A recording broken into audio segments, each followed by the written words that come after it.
Doktor, mənim zobum varmı? Gün ərzində biz dəfələrlə bu sualla rastlaşırıq. Biz bilək ki, qalxan-bənzər vəzi orqanizmdə çox mühüm funksiyalara malik olan bir vəzidir. Orqanizmdə dirijor funksiyasını yerinə yetirir. Bütün mübadilənin əsasında durur.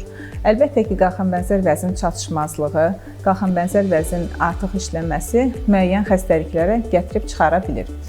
Biz xəstəmizin müayinə etdikdən sonra, ətraflı anamnez topladıqdan sonra xəstəyə diaqnoz qoya bilirik. Çox təəssüf ki, daha çox geniş yayılmış qalxan-bənzər vəzin xəstəliklərdən Haşimota tiroiditi, tənbəl zob, hipotireoz və zəhərli zob, tirotoksikoz daha geniş yayılıb. Ancaq qalxan-bənzər vəzin altda yatan digər xəstəliklər də var. Buna misal gətirə bilərək Dekürven xəstəliyini, fibroz tiroiditi misal gətirə bilərik və qalxan-bənzər vəzin düyünləri.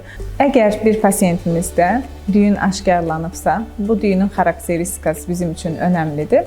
Ondan sonra xəstəyə biopsiya lazımdır, nəzarət lazımdır. Bundan sonra qərar verilir. Çox vaxt bu düyünlər səhvən biopsiya göstəriş ola bilər və hətta əməliyyata da göstəriş ola bilir. İlk növbədə xəstə müayinəsi düzgün aparılmalıdır. Ondan sonra diaqnoz qoyulub, ona uyğun müalicə aparılmalıdır. Belə olduğu halda xəstəliyin tez sağalması da mümkündür.